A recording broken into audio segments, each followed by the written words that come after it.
So on today's podcast, it's going to be fun. We're going to have some real talk about some of my current struggles and basically what to do when you're not okay. How do you know you're not okay? Do you need a rest? Do you wallow in self-pity? I struggle with depression, anxiety, all the things. I have a lot of things going on. I've had some things going on, and it's been hard to navigate. And I just went through this last week. I feel like I'm now in a better place. But as I climbed out of it, I realized that there are some of you who probably struggle with the same things. And so I was like, this should be a podcast episode. And so as I promised on last week's episode, here you go. Let's get into it. Hey there, I'm Melissa Batt, the host of Priorities on Purpose, a podcast for overwhelmed direct sellers who want to grow their income, audience, and influence without sacrificing their mental health and main priorities. Whether you're just starting a new adventure or you're 15 years in and have already climbed the ranks, I want to help you have the life and the business of your dreams. Can you see it? Can you feel it? Or maybe you thought you had it and something changed. Whether you have your entire dream mapped out or have completely given up on all the possibilities, I'm here to remind you that God is bigger than the little box we put him in. This side gig is part of his plan. It's not your sole purpose, but it absolutely has purpose. As a Christian life and business coach, I'm here to help you get out of your head and live with intention so you can enjoy what matters most without the guilt. More time to do what you love, more peace, more impact, more money, and opportunities to give to those you want to help. I promise to be your hype girl, business bestie, and biggest cheerleader as I share proven and simple strategies that will be sure to help you live a fulfilled life with a strong, sustainable business. Are you ready to stop chasing all the shiny things and get laser focused? Put your earbuds in while you're cooking dinner or folding out laundry, and let's get to it, friend. This is one time when multitasking is actually going to be beneficial.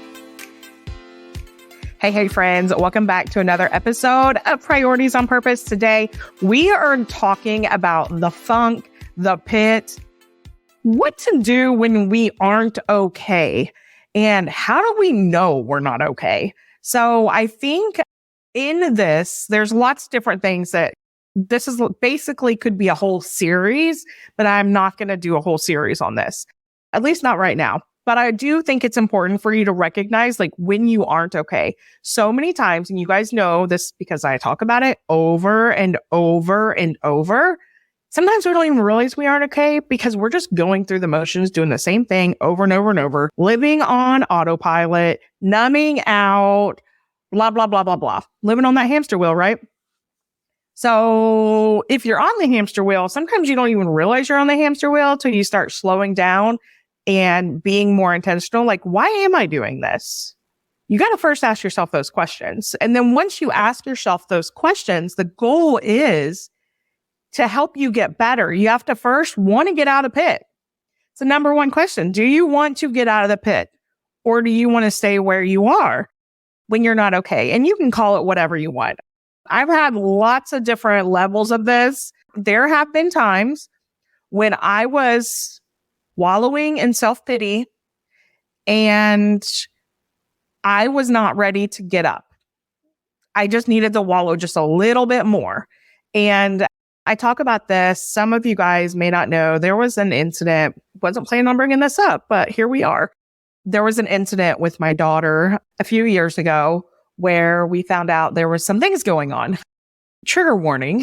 I'm not going into all the details, but if I wouldn't have caught it when I caught it, it could have been really, really bad. Basically, there was a neighbor boy. He was grooming her, and I caught it before it was too late. By the way, maybe that's what this episode is going to be about. I don't know. I'm just going to say this.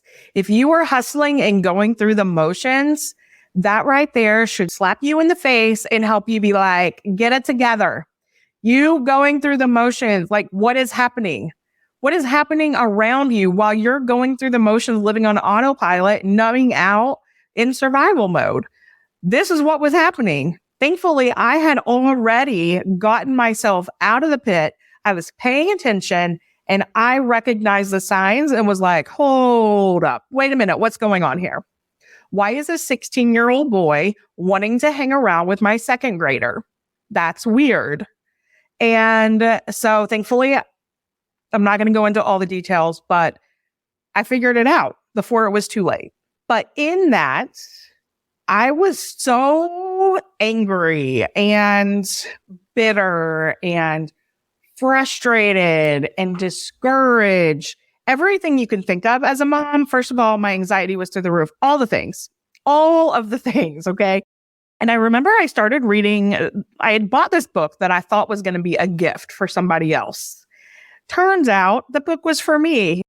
I don't know about you, but every once in a while I see these deals for like $5 books and I'll be like, ooh, that'll be a great gift for someone. And I buy it, think it'll be a great gift for someone else. Well, I happened to stumble across it and was like, oh, let's check that out. But in that book, I opened the very first page. And when I read it, I said, nope. I closed the book and said, I can't do it yet. I am not willing to go there yet. And so you have to ask yourself that question. Are you ready to move forward? Are you ready to start truly living your life versus existing and just going through survival mode? And so once I made the decision, okay, I'm ready. There are things that I can do. There are things that I did. And there are things that you can do as well. And listen, there's always going to be things happening around you that's going to make you need to take a step back and be like, what the heck is going on? Or, wow, I didn't expect that. You're going to get knocked down, but you're going to be able to get up. You have to choose to get up every single time. So when you're ready to get back up, I'm going to now give you the things that I do that helps me get back into it. Okay. So this is one of the things that I do. I go into avoidance mode. I just want to avoid all the feelings. So when I'm avoiding all the feelings, you will find me numbing out. How do I numb out? Back in the day, it would be like reality TV. If I haven't talked to you about that yet on the podcast, don't worry, it's coming. Reality TV, shopping, working. I can use a lot of things to escape. Sleeping, just staying in my bed. Those are all some of the things that I do to avoid my feelings and going through that hard, sucky stuff, right? Binge eating is another one that I'm currently recognizing that I do. It would probably be alcohol, and I don't know that it would be drugs. I mean, well, it definitely would be drugs and alcohol, except that I set boundaries a long time ago, and so I won't do that. But when you're ready, you have to be like, okay, enough is enough. First thing I did was start going to the mailbox. That's it. Just walk to the mailbox. My mailbox was not very far away. My mailbox wasn't like quarter of a mile, half mile. It was really just about getting outside. And so I started walking to the mailbox because I could get fresh air. Even on a bad day, it didn't matter if it was raining, I had a migraine. It didn't matter what was going on. It was snowing. That's what I did. I'd walk to the mailbox. And then once I got to the mailbox, I could choose whether I kept going or I went back inside. And so that was a really big step. I think getting outside, fresh air, and also it was about making a decision and choosing to not stay where I was at. Like physically moving forward was very helpful for me. Worship music, when in doubt, just turn on the worship music. Find you some good Christian music to listen to that's uplifting, that will encourage you. I actually have a playlist that says When Trouble Comes. That's the name of the playlist.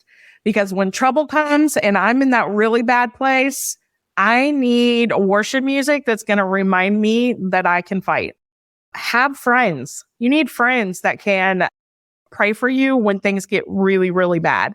I have some friends that I don't even have to call them. I can just text, be like, I'm really struggling. I need you to pray. And they know. They don't even have to ask questions. They just pray. Another thing, sleep, water, drink water. If you can read your Bible, definitely read your Bible. pray, journal. Journaling really, really helped me just kind of get the thoughts out. And my journal really looks like letters to God. It's not a Dear Diary type thing. Dear Diary, today it's more like, Dear Jesus, thank you for helping me get through yesterday. I was struggling with XYZ, and today I know that you helped me through that. Those kind of things. Like, I get very specific. Gratitude. If you are anxious, I've heard several times from different people that gratitude and anxiety, they cannot exist at the same time. So if you're being grateful, you cannot be anxious. Focus on that gratitude. Also, I want to tell you story time. I talked about this on Instagram, but I know not everyone's on Instagram. So I'm just going to go on and just share this, and it can be a repeat. Okay. Sometimes we go through things that seem so hard and so heavy that they just feel giant, right? They're gigantic struggles and issues. I don't know how to do that. I'm not equipped for that. All of that kind of thing. And it makes me want to cower and hide or wallow sometimes. And so Sunday morning, I went to the altar and I was praying really for other people, because it's easier for me to pray for other people than pray for myself sometimes. And so I was praying for some other people, and someone laid hands on me and they gave me this word afterwards, and I want to share it with you. Your problems may seem gigantic, may seem like a Goliath-like problem, right? You know the story of David and Goliath. But to God, that giant is like a mere ant. You have the power and you have the authority to conquer that giant. And so when I think about myself recently, where I was struggling was like, I got bad news about my grandma. I'm trying to help my sister. I feel like some demonic stuff, I'm telling you. I mean, it really feels like so heavy. And I don't feel qualified. I mean, every time I talk to my sister, it's F this and F that. And I mean, it's awful. I love her. And when she's in a good place, like, I truly enjoy being around her. But when she is going off on one, like, it's hard. It's hard for someone who's an empath to not hold on to that. And sometimes I think that I, without realizing it, took on this woe is me thing again, like this victim. I am not a victim.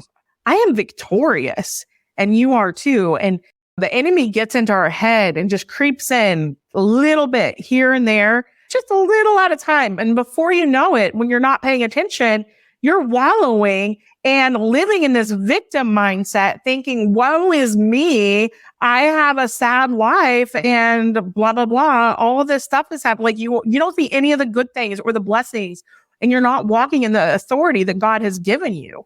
And so Sunday at church, it was a huge reminder to me not to walk in that self-pity, but instead to remember who I am. And that brings me to my last little tip. I wrote on my mirror in 2020. I wrote on my mirror in 2020, kind of like a mantra. And it basically, I can't remember off the top of my head because I haven't read it in the last few days because I'm feeling better. But when I was in that really, really dark season, I read it every single day. I had it on my mirror. I had it beside my bed. Everywhere I looked, it says, I am not a victim of my thoughts. I am a warrior equipped through Jesus to fight the biggest battle of my generation. That, my friends, is what we need in this day and time. I also want to leave you with this. This is a note that I wrote after church Sunday that kind of goes along with it, but it's just a little next level. It says, I am a victorious warrior through Jesus. I am not a victim. Stop trying to be a martyr with a victim mentality, feeling woe is me about everything in your life and the things God is calling you to do.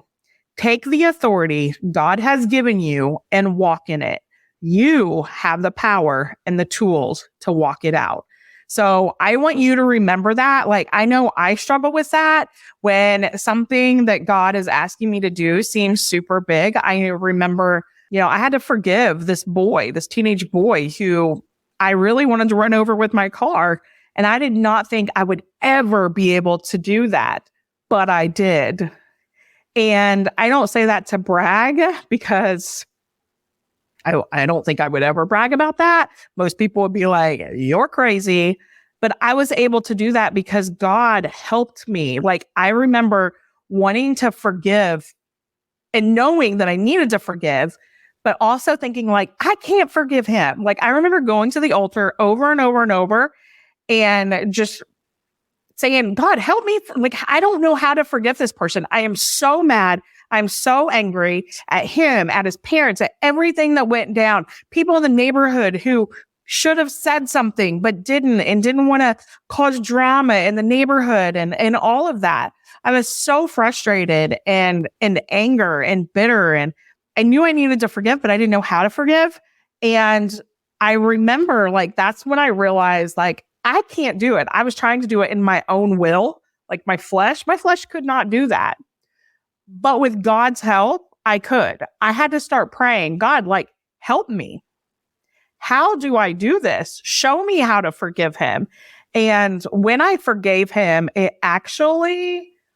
went to tell him off, believe it or not. He was in a place where we were and was very close to my daughter, and I lost my dang mind. And I went over to him and I was going to tell him off.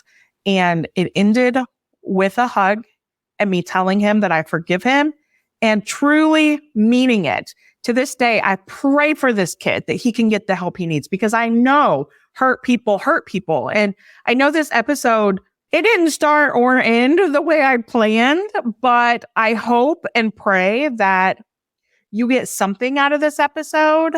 If you are in a funk or you're just struggling, I remember when it came to like me dealing with everything with that situation, writing on a piece of paper, like, I am not okay.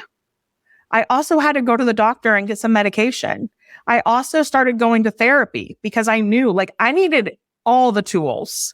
And so don't dismiss that. Depending on your level of not okay, like where I'm at currently, it's not that I'm not okay. I just started feeling paralyzed again. But with time, I'm now like, instead of going years in survival mode, I go maybe a day, maybe 2 days, but it's nothing like it used to be.